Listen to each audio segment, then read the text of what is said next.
नमस्कार, मेरा नाम है डॉक्टर पुरु धवन और आज इस वीडियो में हम बात करने वाले हैं मैंगोज के बारे में कि किडनी फेलियर पेशेंट को मैंगोज खाने चाहिए या नहीं खाने चाहिए। इस टॉपिक पे वीडियो हम पहले भी बना चुके हैं पिछले साल समर्स के अंदर, तो इस बार हम दोबारा से आपका रिवीजन करवाने वाले हैं कि एक किडनी फेलियर पेशेंट को मैंगोज क्यों नहीं खाने चाहिए। अगर वो खाता है तो उसे क्या नुकसान देखने को अपनी बॉडी के अंदर मिलेगा।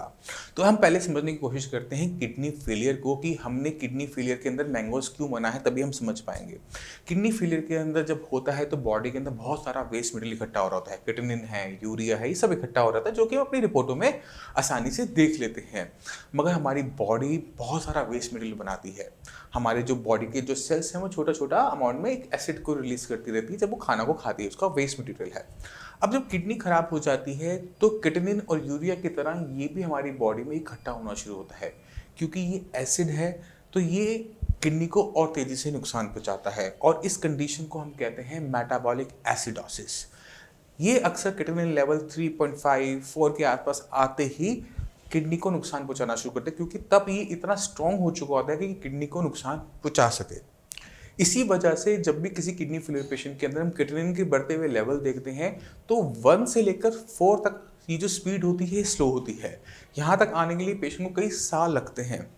मगर जैसे ही क्रिएटिनिन लेवल 4 को क्रॉस करता है हम क्या देखते हैं कि तेजी से किडनी खराब होनी शुरू हो गई। 4 से 5 कम टाइम में, 5 से 6 और कम टाइम में, 6 से 7 और कम टाइम में, ये कभी कभार कुछ दिनों में इतनी तेजी से बढ़ना शुरू हो जाता है।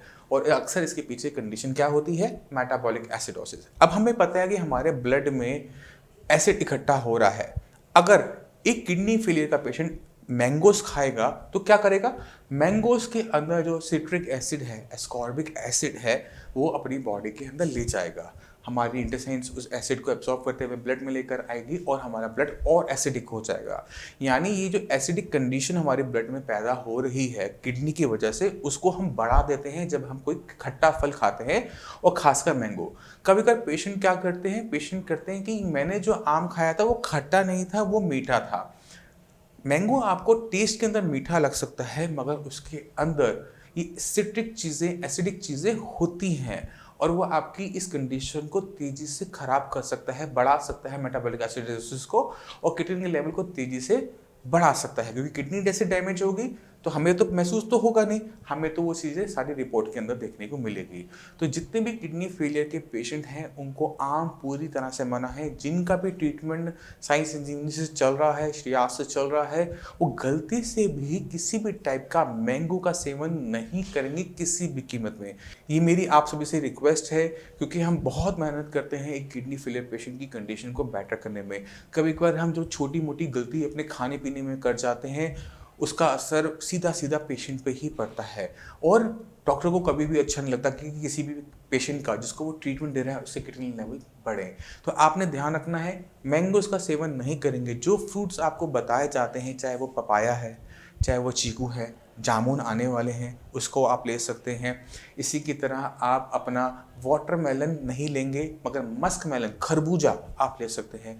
आप श्रद्धा जो होता है, जैसे हम लेमन मेलन भी खाते हैं, इसका भी आप सेवन कर सकते हैं। और जब भी आप फ्रूट्स का इंटेक करें तो उसकी क्वांटिटी पे ध्यान दें कि हम कितना फ्रूट का इंटेक कर रहे हैं।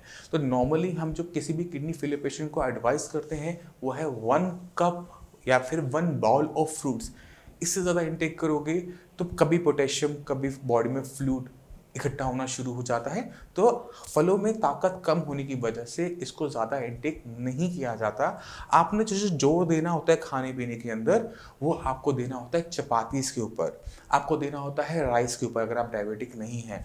आप स्टफ रोटी, जैसे पराठा भी कहा जाता है, उसको भी ले सकते हैं। बस शर्त ये है कि उसे ज़्यादा तलो मत, तवे पे उस पर कोई भी आप ऑयल या फिर घी यूज़ नहीं करेंगे। उतारने के बाद हल्का फुल्का वाइट बटर, ऑयल आप ले सकते हैं, क्योंकि बॉडी को इसकी ज़रूरत है। अगर आप सही तरीके से खाना खाते हैं, सही चीज़ों का ध्यान रखेंगे तो बॉडी भी आपका ध्यान रखती है। अगर कोई किडनी फेलियर का पेशेंट खाना पीना बंद कर देता है, कम खाता है, घिया तोरी टिंटा खा रहा है, तो बॉडी में बहुत ज़्यादा वीकनेस पैदा होनी शुरू हो जाती है, वेट लूज होना शुरू हो जाता है, मसल्स डाउन होनी शुरू हो जाती हैं और पेशेंट इस वीकनेस की वजह से अपना बेड से उठ भी नहीं पाता, बॉडी में बहुत पेन बनना शुरू हो जाता है। तो हमने ध्यान रखना है कि हमने अपनी डाइट को बैलेंस डाइट रखना है। जो मैं आपको चीज़ें बताता हूँ आपने उसे फॉलो करना है। खाने पीने में किसी भी टाइप की कमी आपने नहीं छोड़नी। जिन चीज़ों को बंद किया गया है उन चीज़ों पर आपने ध्यान भी देना है। ये ना हो कि जो हम चीज़ें आपको मना करते हैं, जैसे खट्टे फल आपके हमने बंद करवा रखे हैं या फिर हमने बहुत ज़्यादा आपका नॉन-वेज बंद करवा रखा है, तो आपने इनको गलती से भी नहीं लेना।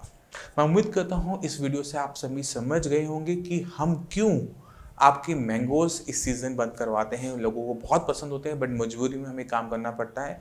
तो मैं आप सभी से आपका सहयोग की उम्मीद करता हूँ और उम्मीद करता हूँ कि इस गर्मी के सीज़न में हम ये सारी गलतियाँ नहीं करेंगे। अपना किटोन लेवल जो आपका डाउन चल रहा है उसे डाउन बना के रखेंगे कि हमारी जो कंडीशन है वो डे बाय डे बेटर होती चली जाए। कोई भी दिक्कत हो, कुछ भी पूछना चाहते हो तो नीचे दिए हुए नंबर पे कॉल कर साइंस इंजीनियरिंग डॉक्टर से आप कंसल्टेशन तो ले ही सकते हो।